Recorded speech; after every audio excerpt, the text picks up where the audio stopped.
টক ঝাল মিষ্টি জলপাই সত্ত্ব খেতে এত ভালো লাগে যে আমসত্ত্বের স্বাদকেও হার মানিয়ে দেবে। আর কতটা লোভনীয় অপূর্ব হয়েছে আশা করি দেখেই বুঝতে পারছেন। আর এই সত্ত্বগুলো কিন্তু বছর জুড়ে আপনারা সংরক্ষণ করেও খেতে পারবেন।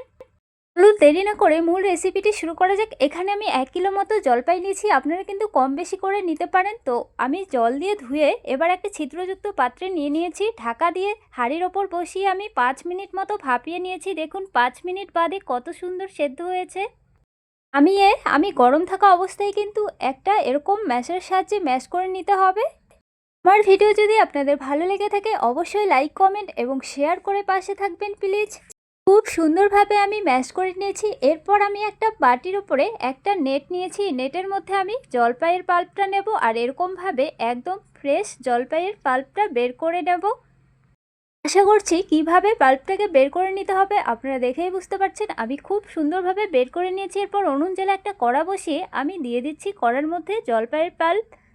আপনারা তো আমের সত্ত্ব অনেকভাবে খেয়েছেন, বাট এভাবে জলপাইয়ের সত্ত্বটাও একবার আমার মতো ট্রাই করে দেখবেন, ভীষণ ভালো লাগে। এর মধ্যে অ্যাড করছি 1 চামচ হলুদ গুঁড়ো, 1 বাটি পরিমাণ চিনি, স্বাদ অনুযায়ী নুন আর 1 চামচ পরিমাণ চিলি ফ্লেক্স। খুব সুন্দরভাবে মিশিয়ে নিতে হবে।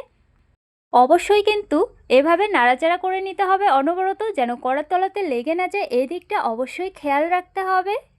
5 থেকে 7 মিনিট পর দেখুন কত সুন্দর একটা ঘনত্বে চলে এসে। এরকম ঘনত্বে চলে এলেই কিন্তু নামিয়ে নিতে হবে। এরপর এরকম থালার মধ্যে সর্ষের তেল ব্রাশ করে নিতে হবে। এরকম থালাগুলোতে কিন্তু সত্ত্বগুলো খুব সুন্দর তৈরি হয়।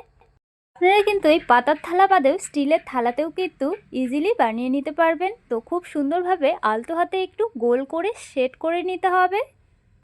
আমি 3টে থালাতেই খুব সুন্দরভাবে সেট করে নিয়েছি। এরপর আমি রোদ্রে শুকনো হতে দেব। তো একটা বড় থালার মধ্যে আমি 3টে থালাই নিয়ে নিয়েছি। আর দেখুন 3 দিন পর কত সুন্দর রোদ্রে শুকনো হয়েছে, কত সুন্দরভাবে উঠে এসছে দেখুন। আর খুব সুন্দর কিন্তু একটা শেপও এসেছে। তবে রোদ্রে শুকনো হওয়ার পর কিন্তু কালারটা অবশ্যই এরকম চেঞ্জ হয়ে আসবে। তো আমি একটা ছুরি দিয়ে আপনাদের কেটে দেখাচ্ছি কত সুন্দর শুকনো হয়েছে। আর আপনারা আপনাদের পছন্দ মতো শেপে কেটে নিতে পারেন। আমি একটা কেটে দেখালাম আর দুটো এখানে আমি এরকমই রেখে দিচ্ছি। ঝাল মিষ্টি জলপাই সত্ত্ব রেসিপিটি আপনাদের কেমন লেগেছে এই মিষ্টি একটা কমেন্টের মাধ্যমে অবশ্যই জানাবেন। শেষ অবধি দেখার জন্য ধন্যবাদ।